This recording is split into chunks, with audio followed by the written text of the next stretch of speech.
Hey, what's up, guys? How you doing? I always do these real funny videos and stuff, and I love doing them. I thought it'd be real cool to come and tell you guys like the story, the background, but also show you some of the harder times with amputation. To give you guys a little bit of what's going on, I have due for my medicine here in just a little bit, where they'll probably help me out. But essentially, when they go above the knee amputee, they will take your nub, and then they will wrap your muscle around it. Well, my muscle is contracting onto that nub. That's painful.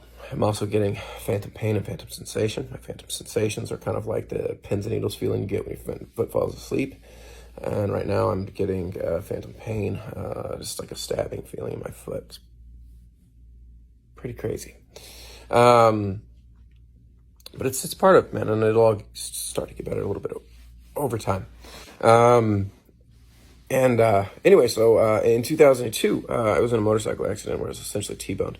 In that accident, I broke my thumb, my wrist, I believe my collarbone, I think ribs, hip, pelvis were fractured. I had my femur was in 26 pieces.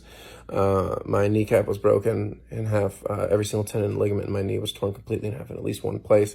Tib and fib were an open compound fracture. I broke both growth plates, which caused me to have several leg lengthening surgeries over the years. And then I broke my foot and my toe, which we found out a couple weeks later because the doctor kept coming in and tapping on my toe in the morning. And finally, I was like, "Bro, do not do that again." And he went and checked, and he said, "Oh, sorry about that. Foot's broke." So I had 15 surgeries in that, 15-ish surgeries in the hospital there. That first month alone, the doctors, when they were looking into this surgery, they found they told me I had like 30 something. I don't know, man. I don't know. I lost count. But a lot of medical records are gone, so they really don't know. So I was paralyzed on the left side for a year, and then my toe moved like a year to the day, and I started some pretty heavy physical therapy for about like 3 to 5 years to learn how to walk. I'd say it probably took me 5 years to get good to go. At that point, I was bone on bone on my knee, and my knee was really jacked, and nobody would they wouldn't really do anything. There was a lot of experimental surgeries. Let's try this. Maybe this will work. Let's try that. And it was just a lot. It was a hell of a lot for a kid to go through. So I've essentially spent 20 years kind of suffering through all that before I finally found a doctor that would help me out. And in order to save the leg, basically the first thing that they did, they were trying to just save me. I lost my whole body's worth of blood. They were able to save my life. Then it was, let's keep him from getting amputated in the hip socket. So they somehow saved my femur. Then it was trying to save the lower leg. In order to do that, they brought the calf muscle around to the front.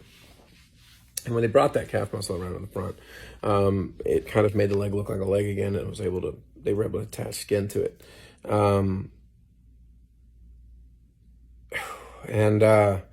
Anyway, they were able to rock it. And what happened after that is it gave me 20 years with the leg. However, the leg was pretty much deteriorated from the start. By the time I learned how to walk again, I was bone on bone. By the time I was 25, I had rheumatoid arthritis. And by the time I was 30, it was absolutely awful. But everybody, the doctors wouldn't do anything. I was just too young for knee replacements, too young for all that stuff. Or they just wouldn't try the surgery because they were afraid I was going to lose a leg. And my argument is, man, why don't just let me lose a leg, right? They try it. If it doesn't work, I'm going to lose a leg. So finally, it took me 20 years. I found a doctor that would do it. He checked it out. He realized that because of that calf muscle flap, there's really too much vascular issues. It was going to cause me too much risk. If they tried to cut in any way, I was going to lose potentially. It would die, right?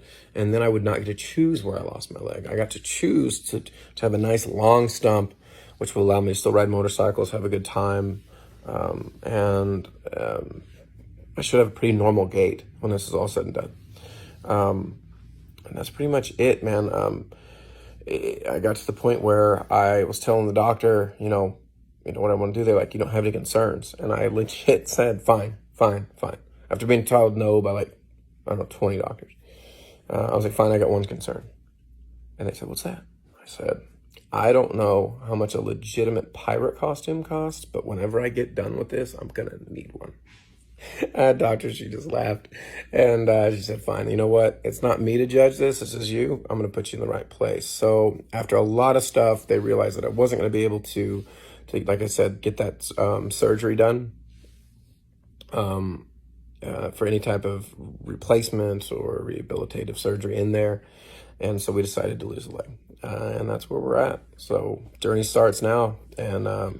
And if you watch this whole video and you're subscribed to these channels, I love you so much. I'll try to keep these videos going.